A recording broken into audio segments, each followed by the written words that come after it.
रसिकानंद प्रभु का आविर्भाव उड़ीसा में मल्लभूमि के अंतर्गत रोहिणी नगर में राजा अच्युतानंद देव और भवानी देवी के घर में 1590 ईस्वी को हुआ था।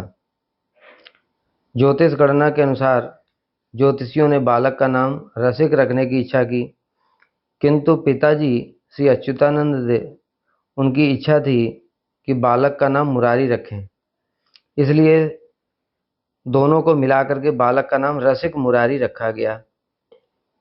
कुछ दिनों के पश्चात में जब बालक का अन्नप्राशन संस्कार हुआ, उस समय राजा ने शंख, चांदी, सोना, कागज, कलम, श्रीमद् भागवत और खेलने के अन्य सामान इत्यादि खाने पीने की चीज़ें, ये सब रुचि परीक्षा के लिए रखी। किंतु आश्चर्य रूप से बालक ने श्रीमद् भागवत को ही उठाया। यह देख करके राजा भी बड़े आश्चर्य में पड़ गए। जिस प्रकार से श्री चैतन्य महाप्रभु ने रुचि परीक्षा में भागवत को ही उठाया था। बाल्यकाल में बालक रसिक मुरारी कृष्ण लीला के ही खेलकूद किया करते थे। तब एक दिन पिताजी ने कहा, ठीक है, अगर तुम खेलना ही चाहते हो तो घर में खेलो, बाहर मत खेलो, क्योंकि वो राजा के पुत्र थे। तो छोटे बालक रसिक ने कहा, ठीक है, मेरी भी एक शर्त है कि मैं घर में ही रहूंगा, किंतु मैं आपके साथ में बैठकर भागवत श्रवण करूंगा, तब मैं भागवत बाहर नहीं जाऊंगा। ये सुनकर के पिताजी बड़े आश्चर्यचकित हुए कि इतना छोटा बच्चा और भागवत सुनने की बात कह रहा है। तब से रसिक पिताजी की गोद में बैठकर ही भागवत सुना करते थे। अत्यंत छोटी उम्र में ही एक दिन भागवत श्रवण करते करते उन्होंने सुना कि कृष्ण मथुरा चले गए हैं और ब्रज गोपियां किस प्रकार से कृष्ण के विरह में व्याकुल होकर के हा कृष्ण कह करके क्रंदन कर रही हैं। तो यह सुन करके जो रसिक थे, रसिक मुरारी, वो भी हा कृष्ण कह करके विरह में व्याकुल हो गए और वन की ओर चले गए और वन में जाकर के मूर्छित हो गए और उनके मुख से कृष्ण कृष्ण निकल रहा था। उनको देख करके वहां पर बाघ, हाथी, भालू, हिरन इत्यादि जंगली पशु भी आ गए।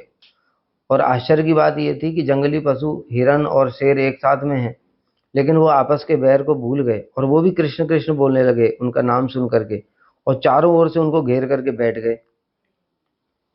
उस समय महाराज अच्युतानंद कहीं बाहर गए हुए थे। उनको जब पता चला तो वापस आए और उन्होंने अपने सेवकों के साथ मुरारी को ढूंढना शुरू किया। तो चारों ओर ढूंढने पर भी नहीं मिले। तब वन के अंदर में गए और वन में जा करके उन्होंने देखा कि रसिक मुरारी मूर्छित होकर के पड़े हुए हैं और उनके मुख से हा कृष्ण निकल रहा है और चारों ओर से बाघ, हाथी इत्यादि पशु सब उनको घेर करके बैठे हुए हैं। तो राजा और उनके सेवकों को देख करके वो पशु सब जंगल की ओर चले गए। इस प्रकार से 7 दिन तक वो पड़े रहे और 7 दिन तक उन्होंने कुछ भी खाया पिया नहीं। घर लौट आ करके उनको ले आए, तब भी उनकी चेतना वापस नहीं आई। राजा ने वैद्य को बुलाया, तब भी वैद्य भी कुछ नहीं कर पाया। कोई वायु रोग कहने लगा, कोई कहने लगा इस पर तंत्र मंत्र का प्रभाव हो गया है। तब उस समय वहां पर एक भागवत वक्ता आए थे, श्री हरि दुबे। उन्होंने कहा, अरे ये तो प्रेम के विकार हैं। और फिर उन्होंने पूछा कि ये रसिक क्या कर रहे थे, तो उन्होंने को पता चला कि ये भागवत सुन रहे थे, जिसमें कि कृष्ण वृंदावन छोड़ करके मथुरा चले गए हैं और जो ब्रज गोपियां हैं उनके विरह में व्याकुल हैं। तब हरि दुबे ने कहा कि रसिक सुनो, जो कृष्ण है वो वृंदावन छोड़ करके कहीं नहीं जाते हैं, क्योंकि स्वयं श्री रूप गोस्वामी ने अपने ग्रंथ में ये बात कही है, वृंदावन प्रत्यज्यम पादम एकम न गच्छति। यह सुन करके धीरे धीरे रसिक मुरारी की चेतना लौटी और तब जाकर के उनका विरह दूर हुआ। तो बाल्यकाल से ही इतनी अलौकिक और आश्चर्यजनक घटनाएं हुई उनके जीवन में। पुत्र की संसार से विरक्ति देख करके राजा ने बलभद्र की कन्या श्री इच्छा देवी के साथ में रसिक मुरारी का विवाह कर दिया, किंतु उनका मन तो संसार में नहीं लगता था। इसलिए थोड़े और बड़े होने पर अब वो बड़े व्याकुल हो गए दीक्षा के लिए, गुरु की प्राप्ति के लिए। जब व्याकुल हो गए तो उनको स्वप्न आदेश दिया कि श्यामानंद प्रभु ही तुम्हारे गुरु हैं और तुमको शीघ्र ही उनके साथ में मिलन होगा। श्री जीव गोस्वामी के आदेश से जब नरोत्तम दास ठाकुर, श्री श्यामानंद प्रभु और श्री श्रीनिवास आचार्य जी गोस्वामियों के ग्रंथों को लेकर के प्रचार करने गए तो वन विष्णुपुर में गोस्वामियों के ग्रंथों को राजा वीर हम्पी ने चोरी करा लिया। तब उस समय श्रीनिवास आचार्य जी ने श्यामानंद प्रभु से कहा आप उत्कल देश में चले जाएं। नरोत्तम दास ठाकुर जी को बांग्लादेश में भेज दिया और स्वयं वहीं पर रह गए। तब उस समय श्यामानंद प्रभु उड़ीसा में आए प्रचार करते हुए, और वहाँ पर एक स्थान है घंटशिला, वहाँ पर उस समय रसिक मुरारी राजा बैकुंठ नाथ के यहाँ पर भागवत श्रवण कर रहे थे। उसी समय श्यामानंद प्रभु वहाँ पर आए। उनको देखते ही रसिक मुरारी समझ गए यही मेरे गुरु हैं, उनका तेज देख करके, और फिर उनके चरणों में गिर पड़े। और 1608 ईस्वी में उन्होंने 18 वर्ष की उम्र में दीक्षा ग्रहण की। तो श्री श्यामानंद प्रभु ने उनकी पत्नी इच्छा देवी को भी दीक्षा प्रदान की और उनका नाम रखा श्याम दासी। कुछ दिनों के पश्चात में श्री श्यामानंद प्रभु फिर वृंदावन चले गए। तो रसिक मुरारी की भी इच्छा हुई वृंदावन दर्शन करने की, तो वो भी फिर वृंदावन गए। और वृंदावन में श्री श्यामानंद प्रभु ने उनको आदेश दिया कि रसिक तुम शीघ्र ही उत्कल देश चले जाओ और वहां पर जाकर के भगवान की भक्ति का प्रचार करो, महामंत्र का प्रचार करो। जब श्री रसिकानंद प्रभु लौट करके आए तो उन्होंने देखा उनके पिता अच्युतानंद जी वो परलोक सुधार गए और भाइयों में परस्पर राज्य और संपत्ति के लिए कलह होने लगा। तब रसिकानंद जी इतने विरक्त हो गए कि उस स्थान को छोड़ करके स्वर्ण रेखा नदी के तट पर काशीपुर नाम के गांव में रहने लगे। काशीपुर जाने से पूर्व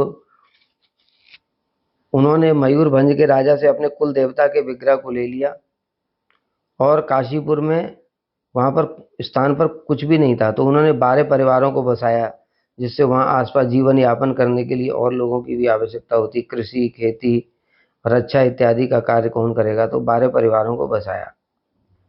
एक दिन श्री श्यामानंद प्रभु वहाँ पर आए, उन्होंने कुल देवता के दर्शन किए और विग्रह का नाम रखा श्री गोपी वल्लभ राय। इसी कारण से इस स्थान का नाम भी गोपी वल्लभपुर हो गया। श्यामानंद प्रभु ने फिर उनको आदेश दिया कि रसिक तुम अब उड़ीसा में प्रचार करो। तो उन्होंने प्रचार शुरू किया। धारिंदा गांव में भीम और श्रीकर नाम के 2 जमींदार भाई रहते थे। वे बहुत पापी थे और रसिकानंद प्रभु के जो पिताजी हैं श्री अच्युतानंद जी, उनके साथ में भी उनका बड़ा संबंध था। तो रसिकानंद प्रभु अपने भक्तों के साथ कीर्तन करते हुए उनके गांव में आए, धारिंदा गांव में।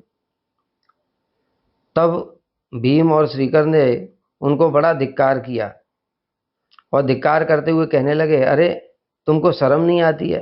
तुम राजा के बेटे होकर के घर घर में भीख मांगते हो। केवल 20 साल की आयु में तुमने किस लिए ये वैष्णव धर्म ग्रहण कर लिया? इसमें कौन सा सुख तुमको मिल रहा है? अरे तुम राजा अच्युतानंद के कुल में कुलांगार उत्पन्न हुए हो। जैसे प्रहलाद महाराज से कहा था संडौरा मर्क ने, उसी प्रकार से ये भी कह रहे हैं। तुम्हारे पिताजी के मित्र होने के कारण हम तुमको समझा रहे हैं कि देखो ये वैष्णव धर्म को छोड़ो, इसमें कुछ नहीं रखा, राज्य की देखभाल करो। यह सुनकर भी श्री रसिकानंद प्रभु को क्रोध नहीं आया, क्योंकि वैष्णव है। उल्टा उनके मन में उनके प्रति दया आ गई। उन्होंने सोचा कि ठीक है, इनका उद्धार करना चाहिए। तो फिर रसिकानंद प्रभु ने कहा, ठीक है प्रभु, मैं गलत हूँ, तो एक काम करो, आप एक धर्म सभा का आयोजन करो। उस धर्म सभा में शास्त्रार्थ होगा। अगर मैंने गलत किया है तो मैं आपकी बात को स्वीकार कर लूंगा। तो भीम और श्रीकर ने भी बोला, ठीक है, अगर तुम सही हुए तो हम भी तुम्हारे वैष्णव धर्म को स्वीकार कर लेंगे। तो इस प्रकार से उन्होंने अगले दिन ही सभा का आयोजन किया। सारे बड़े बड़े कर्मकांडी पंडितों को बुलाया गया और वहाँ के बड़े प्रसिद्ध पंडित थे, पंडित जानकी और हरिचंदन, ये कर्मकांडी ब्राह्मण भी आए वहाँ पर, और उन्होंने वर्णाश्रम धर्म की स्थापना की। किंतु रसिकानंद प्रभु ने आत्म धर्म की स्थापना कर दी, वर्णाश्रम धर्म का खंडन करके कि वर्णाश्रम धर्म से भी श्रेष्ठ है जो इस शास्त्रों में बताया, न मे अभक्त चतुर्वेदी मद्भक्त स्वपच प्रिय तस्मै देयम तथोग्रायम सच पूज्यो यथायम विप्राद दुषट गुणयुतादरविंद नाव पादारविंद भीम का स्वपचम वरिष्ठम मन्ये तदर्पित मनोवचन हितार्थ प्राणम पुनाथ सकुलम न तो भूरि माधव। इस प्रकार से बहुत सारे उन्होंने शास्त्र के प्रमाण दिए और वैष्णव धर्म की विजय हुई। तब सबके सामने ही वो भीम और श्रीकर ने अपना अहंकार छोड़ करके श्री रसिकानंद प्रभु की शरण ले ली और उनसे दीक्षा ग्रहण करी। इस प्रकार से धारिंदा गांव में अब नित्य प्रति हरिनाम संकीर्तन होने लगा। एक समय श्री रसिक मुरारी बड़वल रामपुर गांव में गए थे। अचानक से वहां पर 20 वैष्णव आ गए। किस प्रकार से वैष्णव सेवा करनी चाहिए, उन्होंने क्या मर्यादा स्थापित की। उनके लिए प्रसाद की व्यवस्था करनी है। रात का समय हो गया था, तो दाल चावल इत्यादि सब कुछ तो था, किंतु घी नहीं था। तब किसी ने बताया, प्रभु पास में एक मुसलमान रहता है, उसके घर में बहुत सारा घी है, किंतु उसे लेकर के कौन आएगा, क्योंकि अभी तो रात हो गई है और कोई दूसरा व्यक्ति जाएगा तो उसको तो वो पिटाई कर देगा। तब रसिक मुरारी स्वयं उसके घर में गए। अंधेरे का समय था, उस समय तो लाइट इत्यादि नहीं होती थी। तो वो सीधे उसके घर में चले गए और घर में वो शयन कक्ष में था, उसमें जा चले गए, बिल्कुल शयन कक्ष के अंदर। तो उसने जब देखा मुसलमान ने कोई अपरिचित व्यक्ति और शयन कक्ष में मेरे आ गया है, तो तुरंत पलंग से उठ करके उनके गाल पर एक थप्पड़ लगा दिया। यह देखकर भी रसिक मुरारी बिल्कुल क्रुद्ध नहीं हुए और कहने लगे, भैया मेरा तो शरीर इतना कठोर है, किंतु तुम्हारा हाथ तो कोमल है, कहीं तुमको चोट तो नहीं लगी। जब उन्होंने इस प्रकार से बोला तब उसको समझ में आया, अरे ये तो परम संत रसिक मुरारी हैं। क्योंकि रसिकानंद प्रभु की महिमा चारों ओर फैल गई थी। उनके बड़े बड़े दिव्य चमत्कार उन्होंने किए थे, उसको सभी लोग सुनते थे। तो यहाँ तक कि मुसलमान, यवन, ये सब भी उनसे हरिनाम दीक्षा ग्रहण करते थे। इसलिए उनके चरण पकड़ करके क्षमा याचना करने लगा और उनको बहुत सारा घी दे दिया। लेकिन जो रसिकानंद प्रभु के प्रति अपराध किया उसने, उसके कारण कुछ ही समय में उसके घर के हाथी, घोड़ा, धन सब नष्ट हो गया और उसकी पत्नी भी मर गई। तब वह समझ गया कि ये मैंने जो अपराध किया उसका फल है। इसलिए रसिक मुरारी के चरणों में गिर पड़ा और उनके शरणागत हो गया, परम भक्त बन गया। इस प्रकार से वैष्णव सेवा और विष्णु सेवा का भी जो उन्होंने आदर्श दिखाया, बिल्कुल श्रीवास पंडित की तरह। एक दिन उनकी पत्नी श्यामदासी ठाकुर जी की सेवा के लिए रसोई कर रही थी। इसी समय उनका पुत्र रोने लगा, तो रसोई छोड़ करके पुत्र को चुप कराने के लिए चली गई। उतनी देर में रसिक मुरारी वहां पर आ गए। उन्होंने देखा ठाकुर जी को भोग नहीं लगाए। तो उन्होंने अपनी पत्नी से आकर के पूछा, अरे तुमने अभी तक भोग क्यों नहीं लगाया। तो उन्होंने कहा, बालक रो रहा था, उसको मैं चुप कराने के लिए चली गई, इसके लिए विलंब हो गया। तब रसिक मुरारी अत्यंत क्रोधित हो गए और कहने लगे कि कृष्ण सेवा की अपेक्षा तुम्हारे लिए पुत्र सेवा ज्यादा महत्वपूर्ण है। ये माया के पुत्र को शांत करने के लिए तुम कृष्ण की सेवा को भी तुमने छोड़ दिया। कृष्ण भूख से व्याकुल हैं, इसकी तुमने कोई भी चिंता नहीं की। इसलिए मैं तुम्हें शाप देता हूं कि जब तक तुम अपराध रहित नहीं हो जाओगी तब तक तुम्हारे पुत्रों की मृत्यु हो जाएगी। और इस प्रकार से उनके शाप के कारण उनके 6 पुत्रों की मृत्यु हुई। मतलब कितनी बड़ी बात है, कैसा वैष्णव और विष्णु सेवा करनी चाहिए, ठाकुर जी की सेवा। क्योंकि इस जगत में जो हमारे माता पिता, पुत्र, भाई बहन, परिवार, ये सब तो शरीर हैं, जड़ शरीर। कुछ दिनों के बाद में ये जल जाएंगे। जब ये मर जाएंगे तो इनको जला करके राख कर दिया जाएगा। लेकिन ठाकुर जी तो नित्य हैं और हम कृष्ण के अंश हैं। तो आत्मा का कर्तव्य है पहले भगवान की सेवा करना। इसलिए उन्होंने ये आदर्श स्थापित किया कि ठाकुर जी की सेवा सबसे पहले होनी चाहिए। यहां तक अपने पुत्रों को ही मारने का शाप दे दिया। तो जब उनके 6 पुत्र मर गए तो एक समय श्यामानंद प्रभु उनके गुरु जी वहां पर आए। तब वो श्यामदास जी ने उनको अपना दुख निवेदन किया कि मेरे पति ने ही मुझे ऐसा शाप दे दिया है। तब श्यामानंद प्रभु ने रसिक मुरारी को आदेश दिया, किंतु तुम अपनी पत्नी को क्षमा कर दो। तब गुरु जी के आदेश से उन्होंने उसको क्षमा किया और इस प्रकार से उनके फिर 3 पुत्र बच गए। तो ये उन्होंने दिखाया। जैसे श्रीवास पंडित जी का उदाहरण हम लोग देखते हैं। महाप्रभु उनके घर में संकीर्तन किया करते थे। उसी दिन संकीर्तन के समय श्रीवास पंडित जी का इकलौता बेटा मर गया। तो भक्तों ने उनको चुपचाप से सूचना दी। तो श्रीवास पंडित जी आए, उनकी पत्नी रो रही थी बिलक बिलक करके। तो श्रीवास पंडित जी कहने लगे, शांत हो जाओ, देखो महाप्रभु के कीर्तन में बाधा नहीं होनी चाहिए। अगर महाप्रभु की कीर्तन में बाधा हुई तो अभी तो तुम्हारा पुत्र गया है, फिर मैं भी जाकर के गंगा जी में प्राण त्याग दूंगा। तो इस प्रकार से ठाकुर जी की सेवा, मतलब भगवान की सेवा के लिए अपना दुख सुख कुछ भी नहीं होना चाहिए। इस प्रकार से जो आदर्श दिखाया श्रीवास पंडित जी ने, उसी प्रकार से श्री रसिकानंद प्रभु ने भी दिखाया। उनके बड़े बड़े अद्भुत चमत्कार हैं। एक समय मयूरभंज में गए थे, वहां पर राजा विश्वेश्वर भंज थे। वो विश्वेश्वर भंज एक समय नदी के पास में गए, नदी के किनारे टहल रहे थे। वहां पर उन्होंने एक बड़ी सुंदरी 16 वर्ष की ब्राह्मण कन्या को देखा और उस पर आकर्षित हो गए और उससे कहने लगे कि तुम मेरे साथ चलो, मैं तुमसे विवाह करना चाहता हूँ, मैं यहाँ का राजा हूँ। तो ब्राह्मणी ने कहा कि देखो मैं पहले से ही विवाहित हूँ।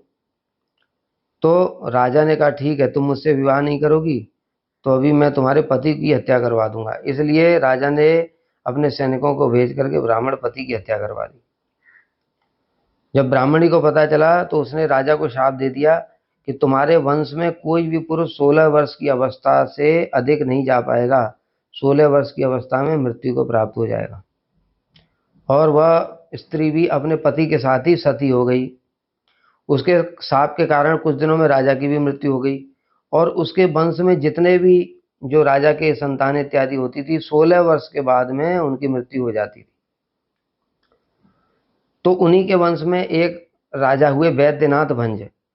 जो वैद्यनाथ भंज हैं वो भगवत इच्छा से श्री रसिकानंद प्रभु के चरणाश्रित हो गए। उन्होंने रसिकानंद प्रभु से दीक्षा इत्यादि ग्रहण कर ली। तब उन्होंने बताया कि प्रभु मैं तो कुछ दिनों में मर जाऊंगा, क्योंकि 16 वर्ष की उम्र में हमारे वंश में जो भी होता है वो मर जाता है, क्योंकि इस प्रकार से एक ब्राह्मणी ने हमारे पूर्वजों को शाप दिया था। तब श्री रसिकानंद प्रभु ने अपने कृष्ण मंत्र की शक्ति से राजा को उस शाप से मुक्त कर दिया और उसके बाद में उस राजा की मृत्यु नहीं हुई। एक समय रसिक मुरारी को सांप ने डस लिया। सभी वैद्य आ गए, वहां पर सभी लोग तंत्र मंत्र वाले आ गए। तो वैद्य को बुलाने के लिए गए। वैद्य आया जब तो रसिक मुरारी ने मना कर दिया कि नहीं, हमको तुम्हारी औषध नहीं चाहिए, तुम्हारा कुछ भी चीज नहीं चाहिए।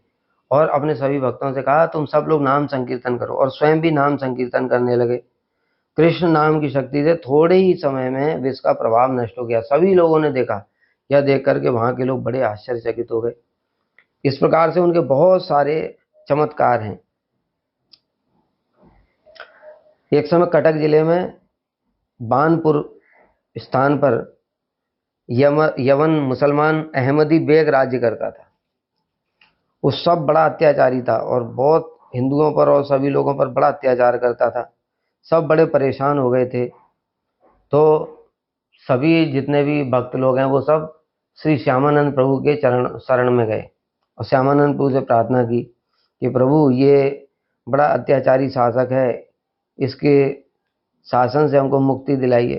तब श्री श्यामानंद प्रभु ने श्री रसिकानंद प्रभु को आदेश दिया कि तुम जाओ और अहमदी बेग के अत्याचारों से लोगों को मुक्त करो। तो रसिक मुरारी वहां पर गए वानपुर में, और वहां पर जाकर के उन्होंने नाम संकीर्तन प्रारंभ कर दिया। उनका नाम संकीर्तन इतना आकर्षक था कि उसको सुनने के लिए हिंदुओं की बात छोड़ो, मुसलमान भी आने लगे। और मुसलमानों की बात छोड़ो, जो अहमदी बेग के राज्य में जितने उसके कर्मचारी थे वो लोग भी आने लगे। तो उन्होंने उनको कर्मचारियों को बुलाया कि भाई ऐसा वहां पर क्या है कि तुम लोग सब वहां पर जाते हो। तो उन्होंने बताया कि रसिक मुरारी बड़े चमत्कारी महात्मा हैं। तो अहमदी बेग ने कहा ठीक है, अगर वो हमको भी कोई चमत्कार दिखाएगा तो हम उसके शरणागत हो जाएंगे। तो अहमदी बेग ने रसिकानंद प्रभु को बुलाने के लिए संदेश भेजा। तो रसिक मुरारी वहां पर पालकी में सवार होकर के आ रहे थे। उसी समय अहमदी बेग अपने जो महल है उस महल की छत के ऊपर से देख रहा था। तो जब वो पालकी लेकर के आ रहे थे उसी समय गांव में एक भीषण हाथी तांडव कर रहा था। वो पागल हाथी था, उसने कितने सारे लोगों को मार दिया था। इसी समय वो हाथी आ गया। तो जो पालकी वाले थे लोग, वो पालकी को छोड़ करके भाग गए।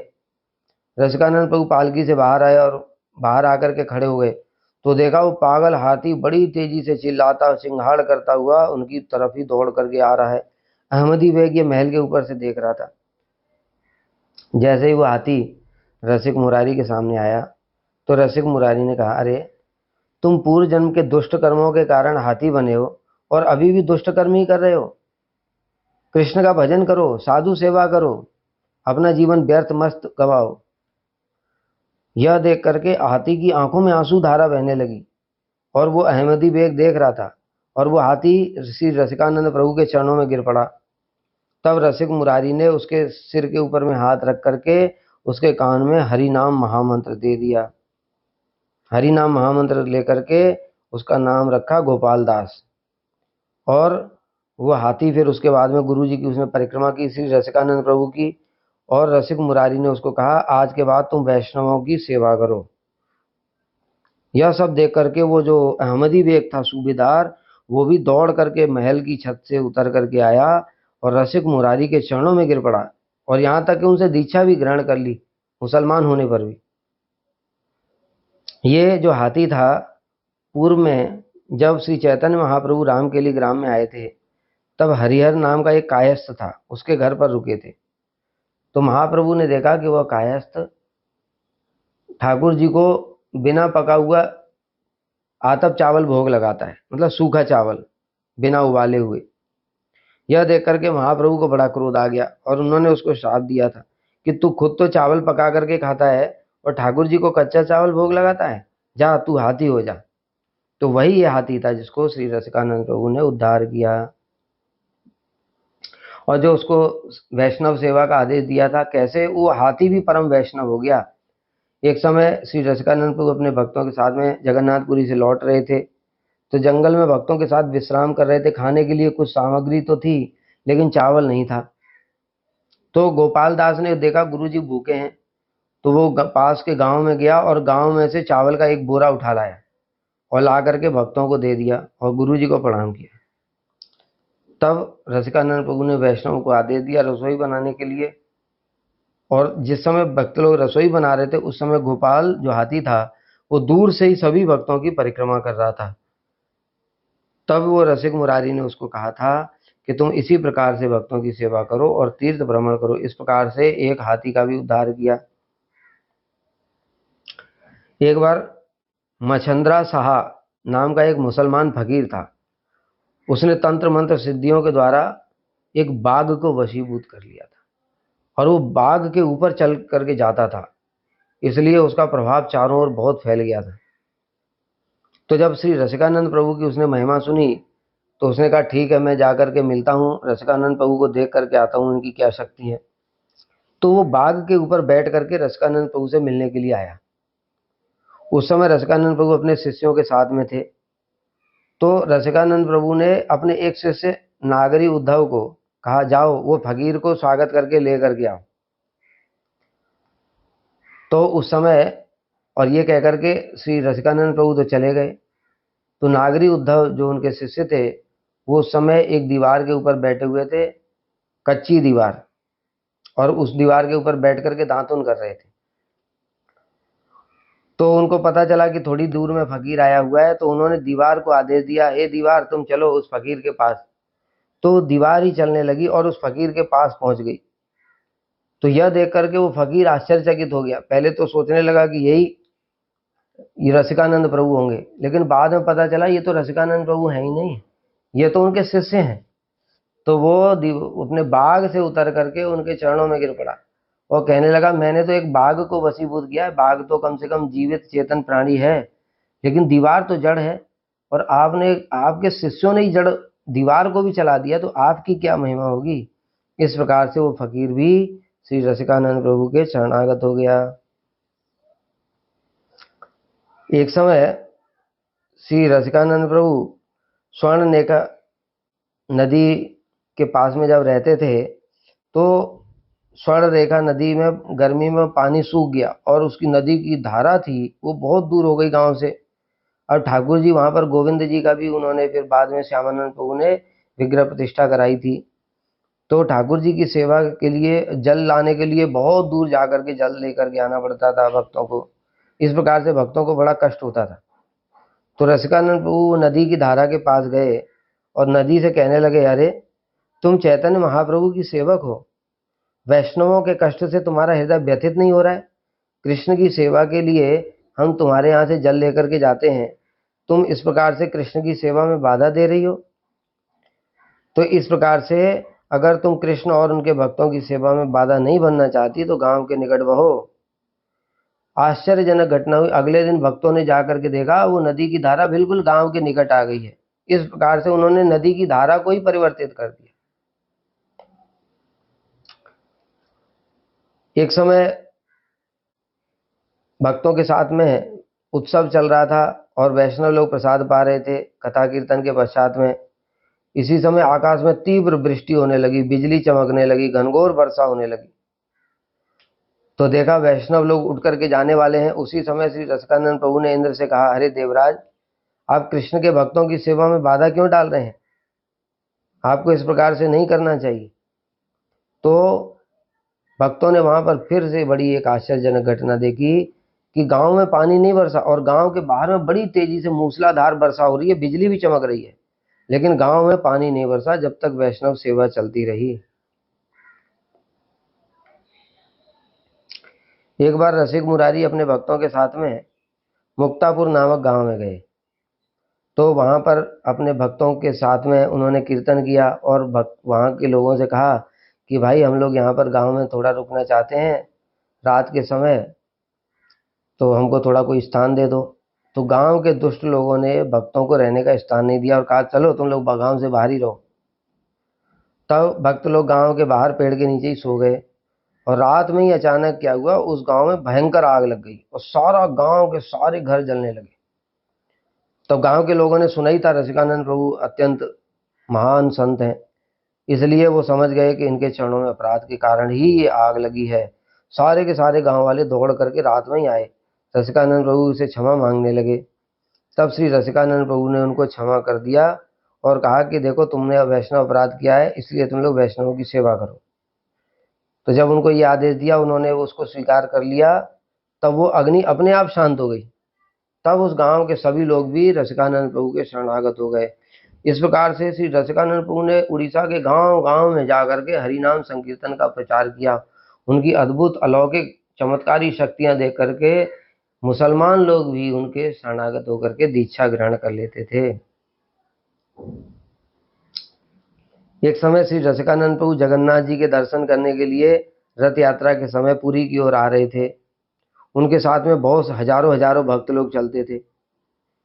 तो मार्ग में बैतरणी नदी पड़ी और उस समय इतनी व्यवस्था नहीं होती थी, नाव कम थी, तो एक नाव में 300 भक्त लोग चढ़ गए। अब जब बीच में पानी अधिक था और नाव डूबने लगी और नाव डूब करके पलट गई, वो सारे के सारे भक्त लोग डूब जाते।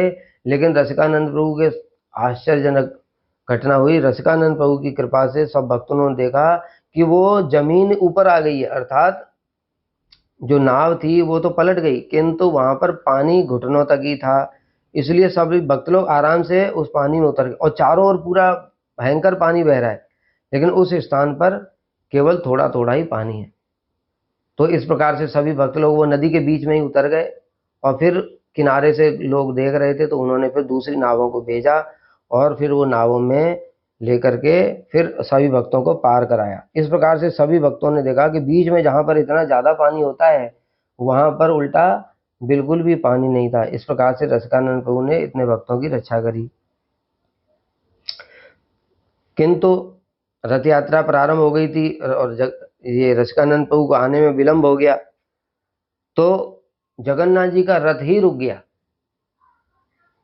जगन्नाथ जी अपने भक्त के दर्शन करने के लिए स्वयं ही खड़े हो गए। राजा को ये बात पता चली तो राजा ने फिर सैनिक लगाए, हाथी लगाए, किंतु फिर भी रथ आगे नहीं बढ़ा। तब राजा को प्रेरणा हुई कि मेरा भक्त आ रहा है रसिक मुरारी। तो राजा स्वयं उनको लेने के लिए आगे आए थे और उनको आगे आकर के लेकर के राजा स्वयं गए। तो वहां पर देखा कि जगन्नाथ जी का रथ रुका हुआ है। तो रसिक मुरारी ने अपने भक्तों के साथ कीर्तन किया और कीर्तन करते करते थोड़ा अपने माथे से रथ को स्पर्श कर दिया, तभी वह रथ चलने लगा। तो इस प्रकार से श्री जगन्नाथ जी भी अपने भक्त के दर्शन के लिए खड़े रहे। इस प्रकार से श्री रसिकानंद प्रभु की अनेक सारी चमत्कारी लीलाएं, इसी कारण से जो श्यामानंद प्रभु के जो वंशज लोग हैं और श्री रसिकानंद प्रभु के वंशज लोग वो उनको अनिरुद्ध का अवतार मानते हैं, जो भगवान का अवतार मानते हैं। जो चतुर्व्यूह हैं वासुदेव, संकर्षण, प्रद्युम्न और अनिरुद्ध, उनका अवतार मानते हैं। लेकिन वैष्णव लोग उनको मंजरी स्वरूप मानते हैं। वो श्यामानंद प्रभु जो हैं वो मंजरी हैं, उनके शिष्य हैं श्री रसिकानंद प्रभु। उनकी अप्रकट लीला भी बड़ी विचित्र है। श्री रसिकानंद प्रभु अपने 7 भक्तों के साथ में खीरचोरा गोपीनाथ मंदिर में दर्शन करने के लिए आए। वहाँ पर नित्य कीर्तन किया और नित्य कीर्तन करते करते श्री रसिकानंद प्रभु गोपीनाथ जी के दर्शन करने के लिए गर्भगृह में ही चले गए। और गर्भगृह में जाकर के देखा कि वो सबके सामने ही गोपीनाथ जी के विग्रह में अंतर्धान हो गए और उनके वस्त्र इत्यादि वहीं पर रह गए। तो वस्त्र माला इत्यादि वहीं पर रह गए। तो वहाँ पर खीरचोरा गोपीनाथ मंदिर में ही गोपीनाथ जी के सामने ही थोड़ी दूर पर श्री रसिकानंद प्रभु का वही पुष्प समाधि है, जो उनके वस्त्र माला इत्यादि रह गए तो उनको ही समाधि प्रदान की गई है। तो वो उनकी पुष्प समाधि है। और उनके जो परिकर थे वो भी साधारण नहीं थे। उनके गुरु जी के अप्रकट होने के बाद में जो उनके शिष्य थे 7 लोग, उन्होंने भी उसी समय थोड़ी थोड़ी देर के बाद में वहीं पर ही शरीर को त्याग कर दिया। तो इस प्रकार से उनके जो 7 शिष्य हैं उनकी भी वहाँ पर मूल समाधि है। तो इस प्रकार से श्री रसिकानंद प्रभु ने इस जगत से अंतर्धान लीला की।